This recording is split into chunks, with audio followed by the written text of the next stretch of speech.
Listen, if you think the world's moved on, imagine being an 11-year-old black girl billionaire in first class, watching a grown man decide you don't belong there.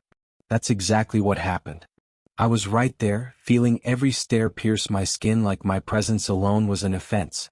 The plane hadn't even begun its hum, that familiar clatter of boarding routines, when my boarding pass for seat 2A wasn't enough for the man glaring at me from his spot. He was polished, his voice cutting. "I paid for first class," he kept saying, as if his ticket could somehow cancel mine out.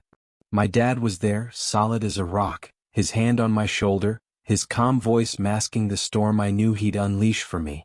"My daughter's seat was booked weeks ago," he said, each word deliberate, muscles tense, eyes locked not just on the man but on the flight attendant caught between rules and reality. Still, the first-class crowd had already decided I was the problem. Let me rewind a bit because you need the full picture to grasp how intense this got. I'm Aisha Carter, a kid from Detroit.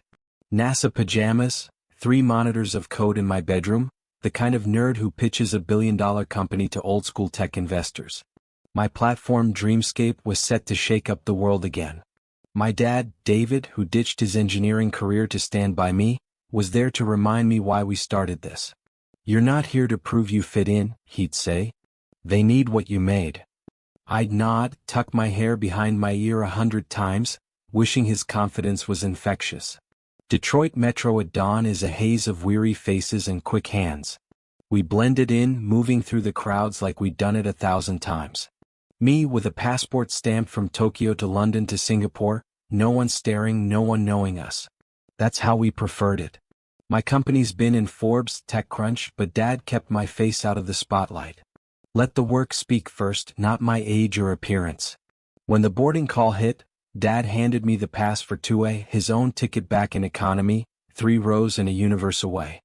"Hit the button if you need me," he said, his love and worry pressing down as I stepped into the plush bubble of first class. Everything there screams wealth, leather seats, soft lights, smiles that don't reach the eyes if you don't look the part. I'd learned to stand tall, smile, keep my voice steady. But I had no clue the real test was still coming. I settled into my seat, stowed my bag and ran through my pitch again. Across the aisle, a woman with gray hair and sharp eyes gave me a genuine smile. Not the kind that fills awkward silences, but the kind that says, "I get you." I smiled back, thankful. That peace didn't last. Enter Thomas Grayson, all bluster and rush, waving his boarding pass, convinced I couldn't possibly belong in his seat. "Check it again," he snapped at the flight attendant, Lisa, who stayed composed as she verified both our passes. "Miss Carter is in the right seat," she said, and the cabin's air seemed to chill as Thomas lost it. "Economy? I don't fly economy." His voice carried, whispers started, and I felt that familiar sting of being a kid seen as trouble. Thomas leaned toward Lisa, trying to charm her into moving me. "Surely the young lady won't mind switching. She probably doesn't need the space like I do." That hit like a punch, but I stayed still, gripping my boarding pass, hearing Dad's voice in my mind. "Never give up your seat to ease someone else's bias." Then, out of nowhere, the woman across the aisle, Margaret Hayes, spoke up. "Perhaps I could offer my seat," she said, staring Thomas down. "That would fix things, wouldn't it?" The cabin went quiet. Thomas took the escape, muttering, and Margaret winked at me as she moved to Economy Plus like it was nothing. But the story didn't end there. As the plane took off, Dad ended up next to Margaret. Their talk, soft and careful, shifted from casual to profound, about what it means to fight for your kid in a world that only sees what it wants, about teaching a child to hold on to hope when the world tries to crush it. Up in first, I sketched ideas for making Dreamscape accessible to visually impaired kids. Thomas, still brooding, glanced over. He asked about my drawing, and for a moment when I explained, the wall between us softened. Then turbulence hit, teeth rattling, mind-scrambling turbulence. Suddenly, Nia, my COO, was there helping me breathe through the panic like always. "You okay?" she asked, not as staff but as family. That's when the murmurs started. "Did she say she works for the kid?" Thomas's eyes widened as he pieced it together. The flight was already chaos, but it turned into a full-blown crisis.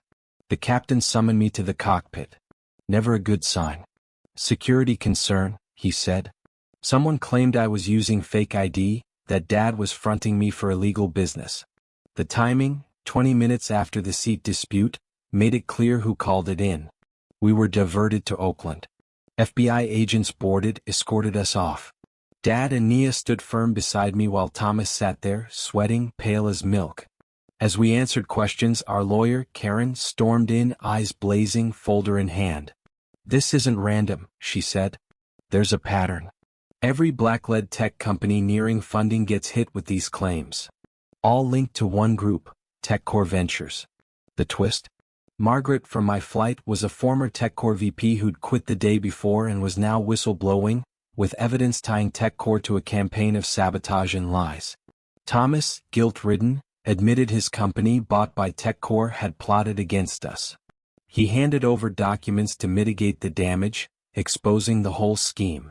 The next morning, I faced Sunk's board. Margaret, now an ally, pitched Dreamscape's vision with me. We secured the funding and their public backing. As news broke of the FBI probe into TechCore, the world saw how power twists rules to protect itself. 6 months later, I stood on a Detroit stage launching Dreamscape's Global Access Initiative, looking at kids who reminded me of myself. Teachers, parents, even Margaret and a humbled Thomas in the crowd. A little girl raised her hand. "What do I say when people say I'm too young to code?" I told her, "Say age is just a number. Show them what you can do, because that's the only way change happens." It started with a seat on a plane but became a battle for who gets to shape the future. That's not just my story, it's the story of anyone told they don't belong and decided, "You know what, I do." If you've ever felt doubted, blocked, or pushed aside, share your story. Drop a comment, tell me where you're watching from, and let's talk about what justice really looks like when the doors finally open for everyone.